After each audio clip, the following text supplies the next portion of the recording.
Rangkaian Amalia Ramadan berbagi kegembiraan di bulan suci Ramadan ini menyambut Hari Raya Lebaran, Hari Raya Idul Fitri. Jadi tadi kita sudah melakukan pembagian paket Lebaran di beberapa kecamatan. Alhamdulillah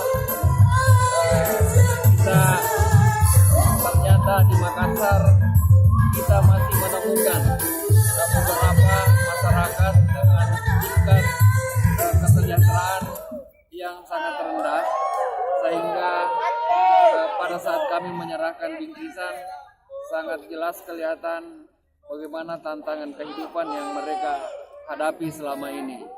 Sangat nyata kita bisa tangkap dari tempat tinggalnya, satu kamar 2x2 ditempati oleh 3-4 orang, bahkan ada satu tempat yang ditempati oleh 5 kepala keluarga. Saya kira ini membuktikan bahwa kita ingin membuktikan bahwa Partai Perindo tetap konsisten untuk memberikan kepedulian yang tinggi terhadap masyarakat dengan tingkat kesejahteraan yang rendah. Terhadap masyarakat dengan taraf hidup yang rendah itu bisa kita semakin tingkatkan.